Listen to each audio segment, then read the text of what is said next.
Slava lui Dumnezeu stă în ascunderea lucrurilor, iar slavă împăraților stă în cercetarea lucrurilor. Proverbele 25, versetul 2. Înainte să continui, cartea Estere, chiar să încep să citesc primul verset, vreau să încep să spun că a mânca, atunci când mâncăm, nu este doar o activitate fizică. Gestul acesta, a mânca, este o activitate și fizică, dar și spirituală. Există o legătură foarte strânsă între gestul acesta a mânca și ce suntem noi ca și ființe spirituale care locuiesc într-un trup, ca să zic așa. Când Dumnezeu l-a creat pe om, singura poruncă care i-a dat, bine, în afara porunca despre să stăpânești pământul, să vă mulțiți-vă, stăpâniți pământul, domniți peste el și așa mai departe. Dar singura oprire, ca să zic așa, cel puțin în grădină îi spune, din toate pomi vei mânca, dar din pomul cunoaștere binele și răului nu vei mânca, pentru că în ziua când vei mânca, vei muri. Acum, deja vedem un lucru, porunca era legat de a mânca. Nu era legat de, nu știu, să nu te închini la idol, să nu faci, nu. Era legat de ceva care el nu trebuia să mănânce fizic. Că vorbim din pomul din grădină, da? Deci aici nu e metaforic. Este un pom a căror roade sau fructul, el nu trebuia să mănânce. Bine, există și o metaforă acolo. Dar ce vreau să spun, chiar, cum să spun, ei, gestul acesta, când l-au făcut, au murit, când au mâncat, au murit. Acum, sunt două posibilități. Ori au murit, în duhul lor, sigur, au murit, atunci apoi trupul lor a murit. Dar ce s-a întâmplat cu ei atunci când au mâncat? O putem spune, ne putem gândi că este Dumnezeu care i-a pedepsit cu moartea când au mâncat. O putem să ne gândim că atunci când au mâncat, ca și conștiință, nu direct o pedeapsă la Dumnezeu, dar o conștiință de ce au făcut, au murit. Îți dau un exemplu.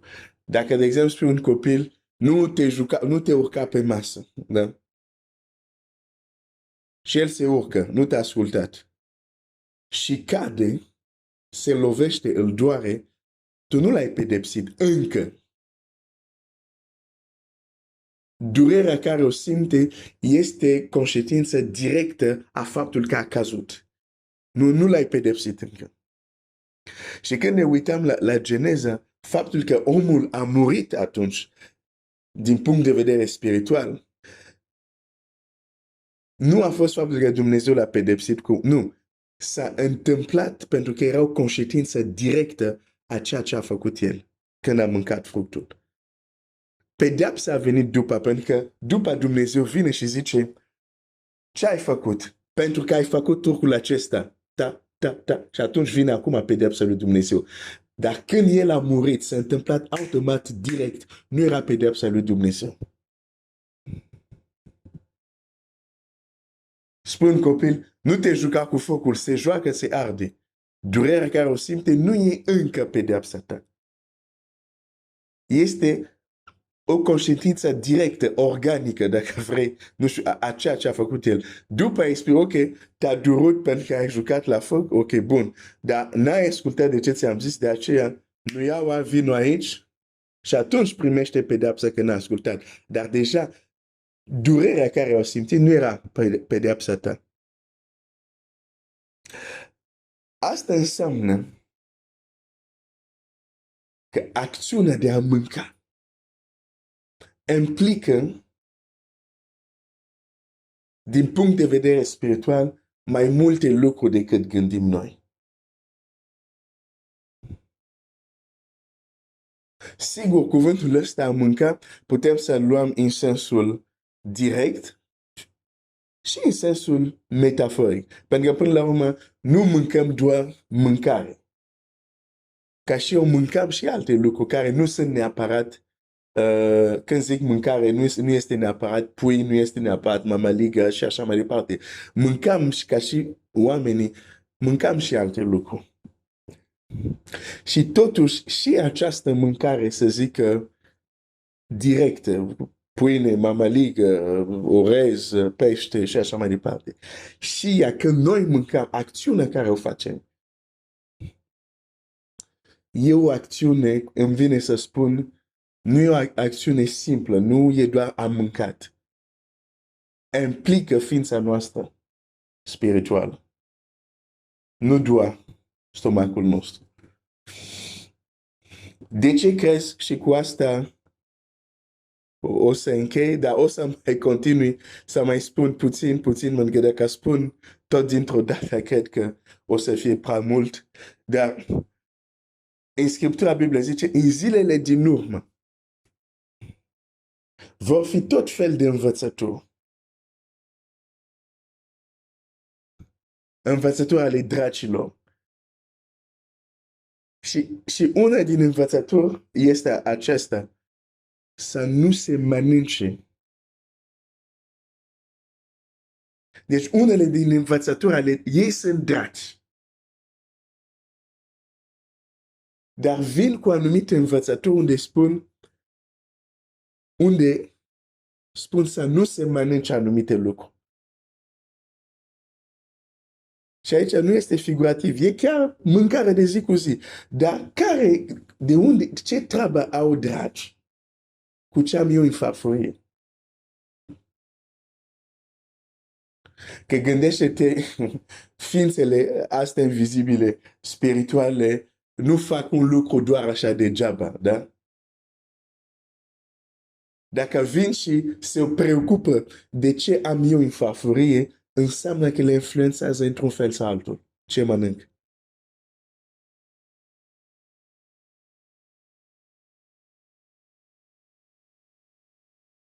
Da?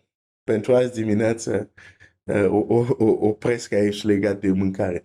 A mânca nu este doar un gest unde am mâncat. E o activitate spirituală. Și închei cu asta. De aceea, în anumite popoare vechi, ca să zic așa, unii care noi uneori să zicem că nu aveau cultura, când ei mâncau, făceau mai întâi un fel de ritual, un fel de rugăciune. Pentru că era un lucru sacru, era ceva, nu era un lucru normal, adică simplu, banal, ca să zic așa. Da? Ok, am încheiat aici. Hai să începem să citim cu Estera, dar la un moment dat poate vei face anumite legături legat de asta și legat de anumite lucruri care vom vorbi în cartea Esterii. Ok? Deci, Estera,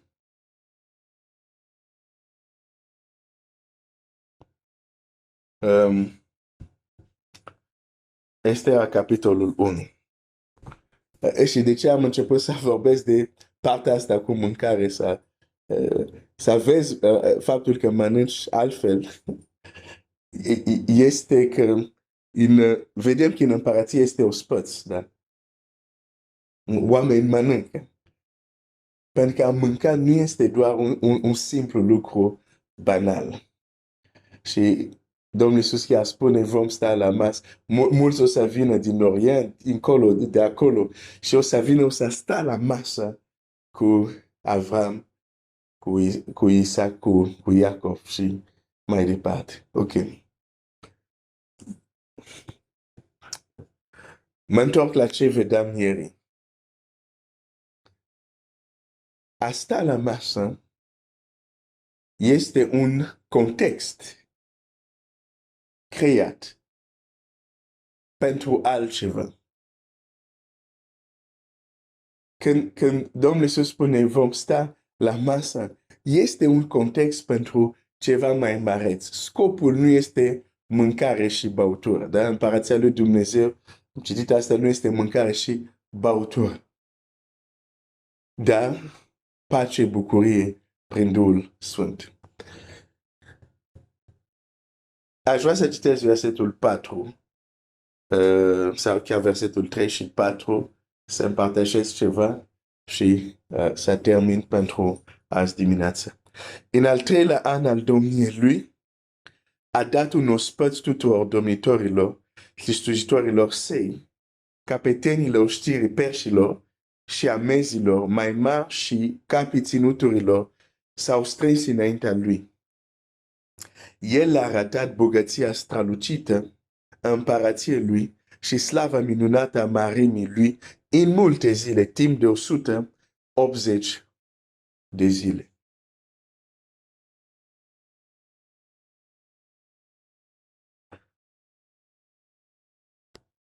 În primul rând, vedem aici că cei care sunt poftiți, am mai spus asta, sunt nu toată lumea care locuia în Susa, capitală, dar unii care avea o anumită poziție și ei slujea direct, să zic, tronul împăratului, erau slujitori, fie că erau pus acolo într-un anumit loc unde erau domnitori acolo, fie că slujeau chiar împăratului în palatul lui, erau oameni care erau apropiați de împărat. Și acei apropiați de împărat, împăratul creează un context care se numește ospăț. Ca ei să ajungă la ospăț, au primit o invitație. Unul, ca ei să ajungă la ospăț, ar trebui să răspundă la invitație, pentru că unii din ei ar trebui să părăsească orașul, cetatea unde erau domni și așa mai departe, ca să vină la ospățul împăratului. Mi se vorbește în pildă, una din pilde care chiar am citit, Domnul Iisus zice, totul este gata, cheamă cei care au fost poftiți, dar Biblia zice, ei nu au răspuns la invitația lui Dumnezeu. Și atunci Dumnezeu a zis, ok, mergeți, luați oamenii care invitați alți, ca să zic așa, parafrazez acum, dar cei care au fost invitați inițial nu o să mai aibă acces.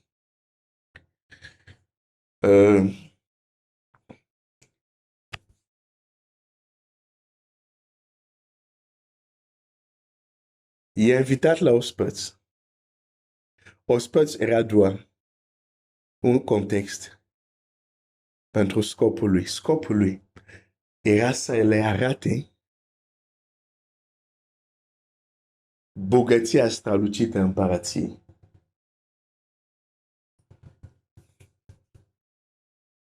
Poți să fii într-o împărăție, dar să nu știi bogăția strălucită a împăratului. Poți să chiar și slujești împăratului, dar să nu știi bogăția strălucită a împăratului.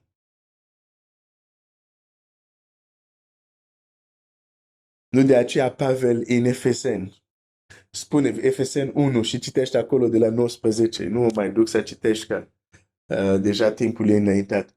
Îi spune acolo, mă rog că Dumnezeu slave să vă dea un duh de înțelepciune și de pricepere, ca să cunoașteți. Și și printre lucrurile despre care vorbește zice, bogăția slavei. Aici spune, bogăția strălucită a împărăției. Pavel se roagă pentru că adevărul este, ne întoarcem la Dumnezeu, trecem de la întuneric la lumină, suntem în împărăția Lui, dar nu știm încă cât de strălucită este bogăția împărăției.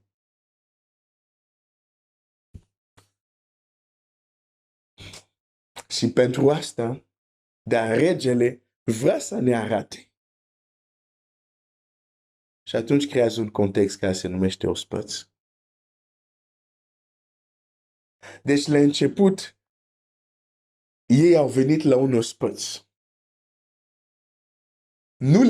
Nu a zis, cel puțin când citesc, zice, a dat un ospăț. Deci, s-au strâns înaintea lui. Cred că invitația a fost invitație la un ospăț. Cred că în invitație nu scria, veniți și timp de 180 de zile o să vă arăt bogăție. Nu cred că a fost asta.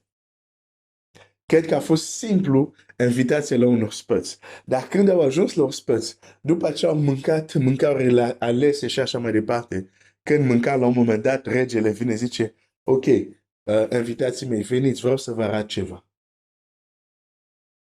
Veniți aici, dar și prima zi ei sunt uimit așa. Și el zice, oh, stați liniștit, mai am și mâine să vă arăt. A doua zi, oh, mai am și mâine. 180 de zile. Te gândești că nu s-a dus în același camere să le arate același lucru timp de 80 de zile. Era așa bogat că trebuia o jumătate de an să-i plimbe și să-i arate strălucirea bogăției lui. Împăratul nostru ne poftește la o masă și va trebui o veșnicie să ne arate bogăția împărăției sale. Pentru acest rege i-a trebuit o jumătate de an. Pentru Dumnezeu va trebui să avem o veșnicie, să ne arate cât strălucirea bogăției împărăției sale. Nu, Dumnezeu este extraordinar. Aș vrea să te gândești la asta. Îți va trebui o veșnicie ca Dumnezeu să ți arate bogăția strălucirii, slave împărăției lui. O, Dumnezeu nu este mic. Religia l-a făcut mic. Dar Dumnezeu este așa de mare că nici o veșnicie nu vom ști tot despre el. Gândește-te la asta. Nu vom vedea tot despre el. E prea mult. E prea mare. Dar hai să mă întorc. Au fost invitați la un ospăț. Când au ajuns la ospăț, au descoperit că era altceva. Aș vrea să-ți spun că Dumnezeu te invită și te cheamă la un lucru, la partager cu el, la rugăciune cu el, la sta la masă cu el, pentru că vrea să-ți arate anumite lucruri. Însă de multe ori nu răspundem la invitație. Sau răspundem la invitație într-un mod nepotrivit. Mă întorc la acea pildă când regele a venit printre cei poftiți, a zis, dar tu cum ai intrat aici? Fără haine de nuntă. Ăla a răspuns la invitație, dar a venit nepotrivit. Când Dumnezeu te invită, când Dumnezeu te cheamă, chiar dacă în mod aparent, e doar o masă, sau e doar o rugăciune, sau e doar să faci, să slujești cuiva, să știi că în spatele chemării lui există ceva care vrea să-ți arate.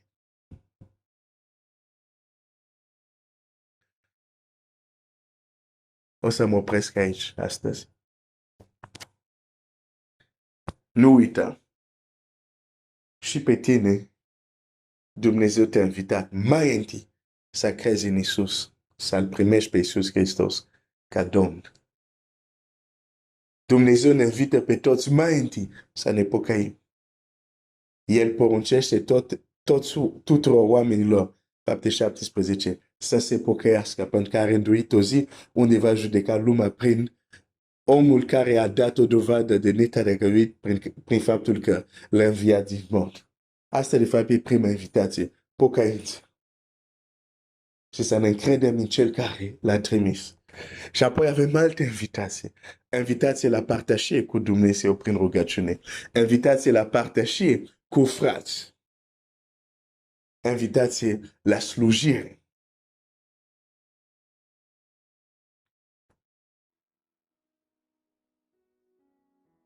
Vei mai da scuze să nu răspunzi la invitațiile lui Dumnezeu? Cu această întrebare închei. Dumnezeu să te binecuvânteze.